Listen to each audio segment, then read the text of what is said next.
About a month ago, Mohinder Amarnath contacted me to ask me if I would consent to join the book release of his memoirs.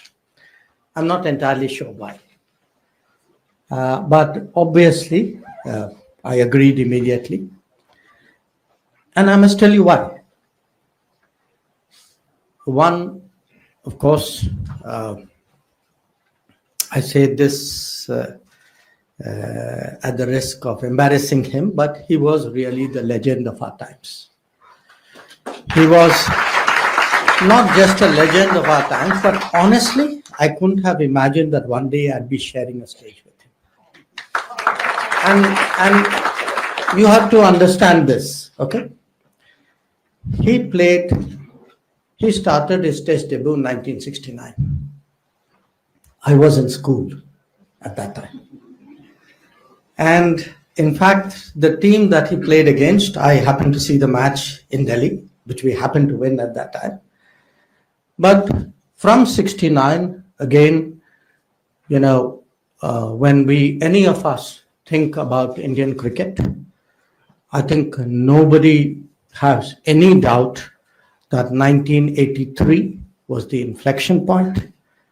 And he was not just the inflection point, but he was the man of the match of the inflection point.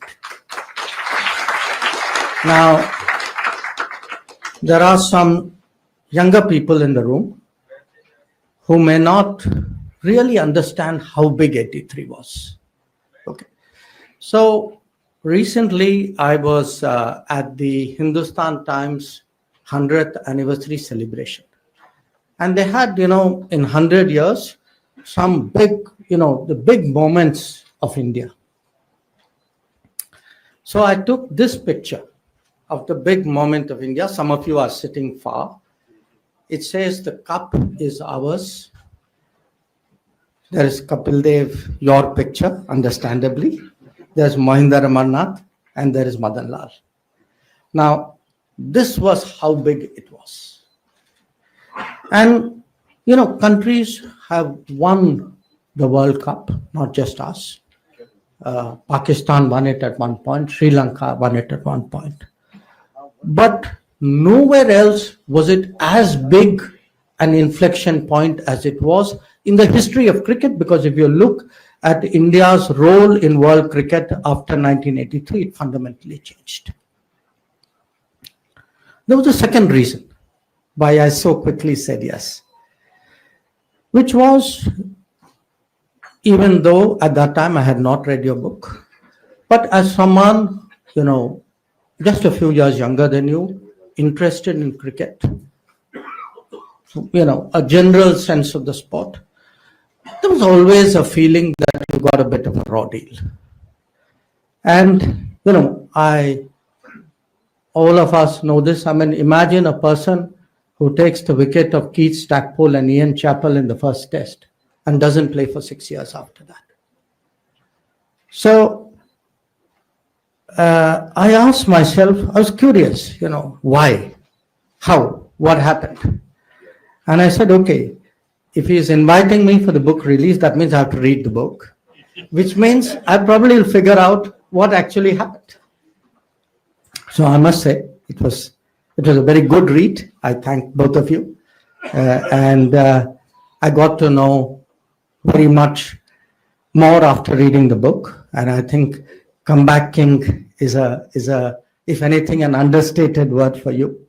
And I think for me, therefore, to be at the release of a book and share the stage with someone like this was really something which meant a lot. But there is a third reason. And the third reason is a kind of I would say, a personal hobby of mine, which is I like to constantly compare the evolution of cricket in India with the evolution of Indian foreign policy and with India itself. And as I said, and I'll speak about that a little bit. For me, you're the real thing. You're the person who made it happen. So I said, okay, here's a chance for me to see you, to see other living legends, and therefore my very quick response to you. Now, in my travels, fortunately, I travel a lot, and fortunately, I read in my travels. So when I went through the book, I had some takeaways, and I'd like to share some of that with you. I think the first takeaway from your book was that the world is intensely competitive. It is intensely competitive, but respect is earned. So the same Clive Lloyd in 1976, who did not spare any of you from bodyline bowling, was also the fielding captain who was generous enough to declare that pitch unfit in 1983. And that, in many ways, was respect earned. There is a second takeaway. And that takeaway is a difference which one person can make. Because reading through the memoirs, it's actually a tale of blood and gore. Okay, the amount. I mean, I want to look at your hand and look at all those stitches which you have, and the stitches, the bruises, the difficulties, but all of which, reflected a spirit and a temperament. And those incidents you relate about facing Michael Holding or Jeff Thompson. When some others were talking, why me? Your mindset was, why not me? And so, in a way, to me, you were the wall before there was a wall. And when I look at that period and what it would have meant, facing those people who we heard about that era on radio, because many of us hadn't even got access to a TV then. It's something, we really stand in awe. Now, one person can make a difference, but one person can also serve as a model of an all-rounder. I mean, today we take all-rounders for granted. Even more, a model of a pace bowler. I mean, I saw that episode in your first test of what the captain's reaction to you was. And today I think of a Bumrah, and I ask myself, what a way we have come. What a long way we have come. So in many ways, you're a model, you're a pioneer. You started things which others have followed upon. And in many ways, if we are where we are today, I think we must always acknowledge the models and the pioneers. My fourth takeaway was actually on the team spirit. And if I had not a complaint, but I would say, there were people who played for themselves, and there were people who played for the team. You were obviously the cutting edge of people who played for the team. You had some very interesting stories there, but you are very diplomatic about it. So, I had to scratch my head. One day, maybe I need to ask you, can you exactly tell me who was who in that episode? Because a lot of names are not taken in that book. So those were my takeaways. But I come back again to my point that, my interest as someone, who's very, a very avid follower of cricket, because to me, the common thing which between your line of work and mine is really the competitiveness.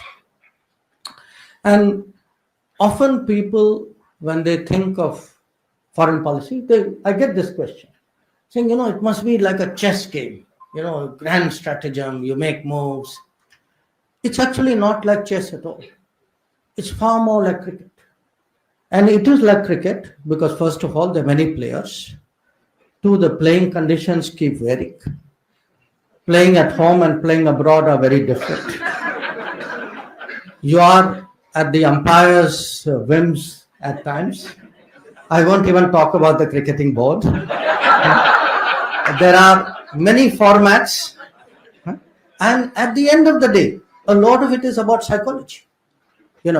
That I do exactly what you are doing, trying to outthink the other team, trying to get into their heads. That every time you go out there to do your business, it is actually that competitive spirit that you tell yourself, I have to win this. So I must share with you one, not a secret, but one habit. Many of my colleagues know this. We often, at least I often, use cricketing analogies to describe people. That if I have to tell somebody saying take risks, I would say, yaar, wo Sehwag, be a little bit like. So, cricketers are great analogies to explain to people in very complex situations what they should be like in their behavior. So, in my own system, if I have to tell someone, hang in there, take it on the chin. Whatever happens, stand your ground. You are the analogy I use. Now, I can think of a few other similarities, as I said, between cricket and foreign policy. One of the points today, again, because the world has changed so much, it's very hard to to appreciate how it was in the 60s and 70s. There were big gaps in our playing foreign teams because not everybody had that interest to be, we weren't that big in the sports. One example you give is between our first tour of Australia and our second tour, it was 8 years. Now, interestingly, something like that is happening in foreign policy too. And by the way, in Australia, I must tell you, between prime ministerial tours, sometimes there are 30-year gaps, sometimes 20-year gaps. So this, today an India that the world wants to play with, and India which is frankly good for global business, and India which sets standards, which tests other people's mettle. It happens in my business also. And it was interesting. But there were two pieces of advice I saw. One was what your father told you, and I think that applies so much to us, about playing fast bowlers. To me, the entire world is a bunch of fast bowlers coming at me. Move early, play late. This is the advice I would also give to my colleagues. Move early, play late, prepare well, anticipate, read them, and then play. And the other is what you said about Pakistan and the 1982-83 tour. You said you played them better because from the traditional side-on position, you now move to an open-chested position. I couldn't have found a better description for a Pakistan policy than that. So, what I want to say to all of you today, we are here to appreciate, we are here to admire, we are here to applaud.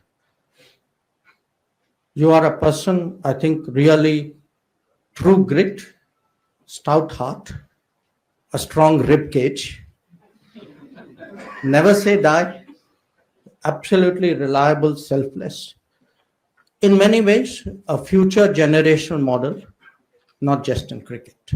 So thank you again for the privilege of having me.